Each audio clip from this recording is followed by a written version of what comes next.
Good morning again. Today's gospel lesson comes from Mark chapter 5. But before we begin reading the lesson, I'd like to take a moment to just kind of give you a little background of that particular reading. Jesus had been over on the other side of the Sea of Galilee, you know, the Gentile side. And while he was over there, he cast out demons from a man who had been long possessed. And when he was getting ready to cross over to the other side, that man came to him and begged him to go with him. But Jesus told him no, not to come, to stay there. And Jesus told him, go home to your family and tell them how much the Lord has done for you and how he has had mercy on you. Well, our reading begins as Jesus has traveled across the Sea of Galilee, and he's over on the Jewish side. And as he arrives there, there's a huge crowd that gathers around him, and they're pushing and they're shoving and they're just all closing in on him. And there happens to be one particular man in that crowd, and that man is Jairus. Now, Jairus was a person of some significance and prominence in the Jewish community. He was a synagogue leader. He was in charge of worship services, but he had a real serious problem. He had a daughter who was ill and who was dying, and he came to Jesus pleading for Jesus' help. And there was someone else in that crowd, an unknown woman. She was not from any particular social standing or prominence, and she had no standing at all. And in fact, probably in that day and time, she would have been considered as a person who was unclean, or a person who was to be shunned. So with that background, let's begin reading today's gospel lesson. It's Mark chapter 5. It's verses 21 through 43. It's printed on the back of your bulletin, so if you'd like to read along as we read the gospel today, please feel free.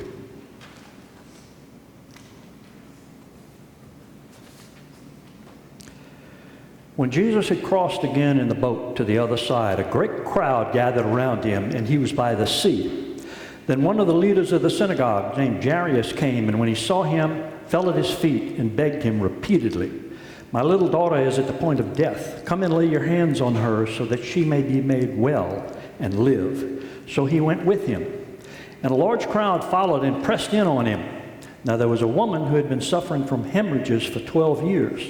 She had endured much under many physicians and spent all that she had, and she was no better, but rather grew worse.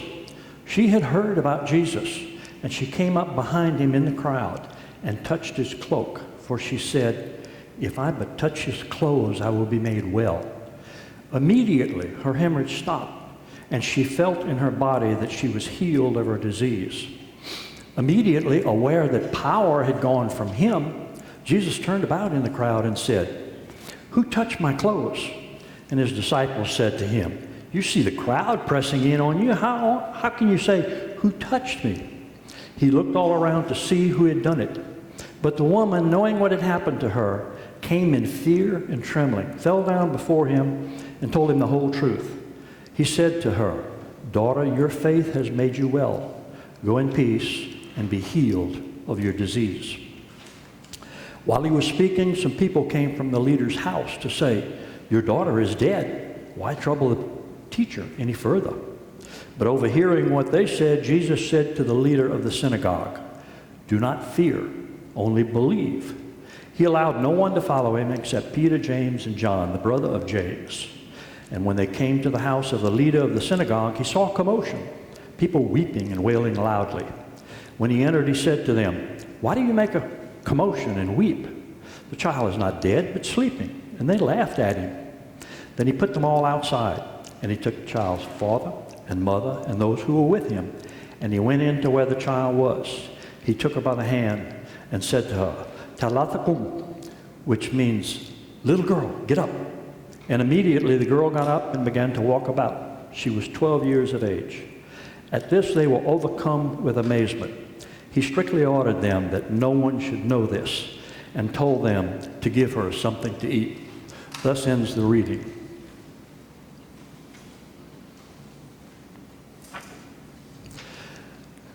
There's several things that strike me right offhand about today's reading. The first thing that we see in today's reading is Jesus' healing power.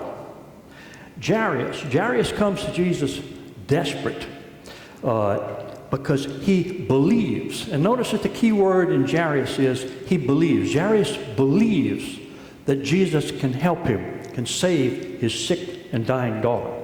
And this woman, the woman who has suffered for 12 long years, so long, she has faith. And notice the key word here, faith. She has faith that if she could just reach out and touch his robe, her life, it would be changed forever. For Jairus and for this woman, a belief in and faith that God heals life's hurts, change their lives forever. Well, I know each one of us, as we go about our life, we're going to be forced one time or more to cope with that inevitable fact of life. In life, there is pain. Life hurts. The loss of a parent, the loss of a child or a friend. Life hurts. The loss of your independence, the loss of your health.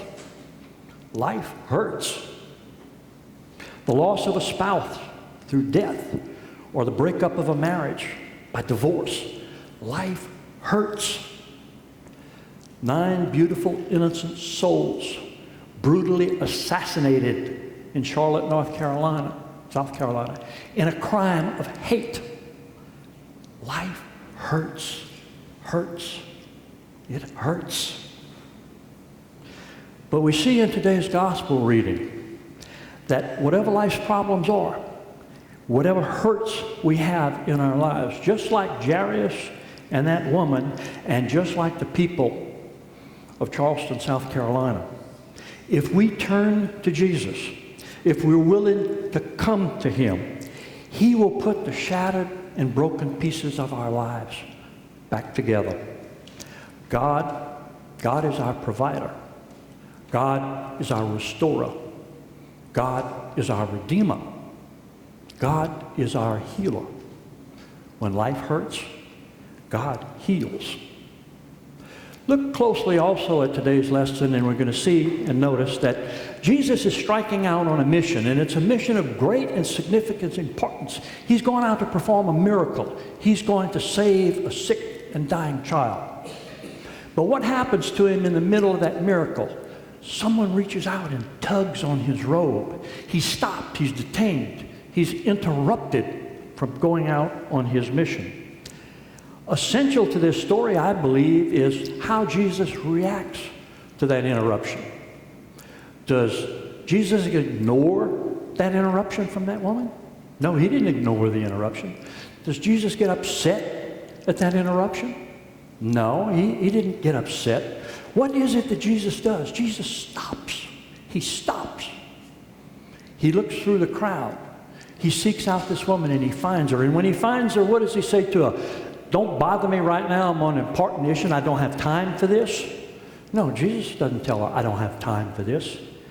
Jesus makes time for her. How is it that we react in similar circumstances? Have you ever been really busy doing something and somebody interrupted you? How many times do we find ourselves in that same situation as Jesus? We got a very important thing that we have on our mind and we get interrupted. I used to, in my work life, sit at my desk frequently, and I would be working on one of these extensive papers that for some reason we call a brief. I don't know why we call it a brief, because it's usually pretty long. But whenever I was doing that, my kids coined a phrase for that, and they said, Daddy's in the trial mode. Later on, my wife, Jackie, she came to acknowledge what that was and would point a finger at me. Henry, don't go getting into trial mode now. What that meant is everybody knew when I became focused and intent on a mission, I would get in what they would call the trial mode. And usually when I was at my desk in the trial mode, if I would get interrupted, if someone would try to interrupt me, whether a member of my staff or anyone else, I don't have time for that. Well, one time it happened to be a telephone call that my daughter was being taken to the doctor's office because she had fallen out of a tree and broken her arm. I don't have to tell you how well that went over at home when I got home that night, do I? But honestly, haven't we all had those I don't have time for that moments in our lives? Well, as I've grown older, I've come to intensely dislike that expression because, you know, if we want to do something, we will find time for it. Isn't it just easier to say, I don't have time for that, than what the truth really is? The thing that you're asking me, it's not that important to me. It's not really high on my priority list. I'm sorry, I don't have time to go visit that friend or family member in the nursing home. I'm sorry, I don't have time to go to Bible study this week. Oh, I'm sorry, I don't have time to stop and offer a word of encouragement to that homeless person with a look of despair sitting on the park bench downtown. Well, in today's gospel lesson, we see Jesus didn't get upset by his interruption. Jesus stopped. Jesus made time. Jesus made time for that unnamed woman.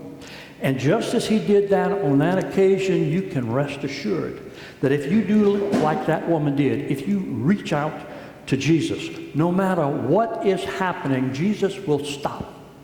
He will make time for you. No matter what your condition in life is, you are worth God's time.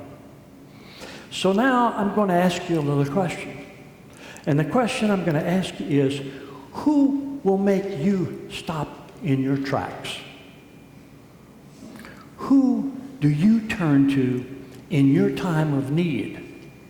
And more importantly, who can turn to you in their time of need? There's certainly a marked difference between the two main characters in today's gospel lesson, isn't there? You see, Jairus, he's a synagogue ruler. He's a man of some stature and importance in the community.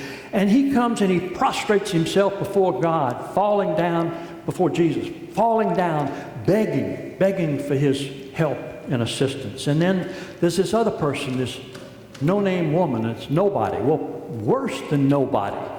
This person who's thought to be unclean and a person who should be shunned.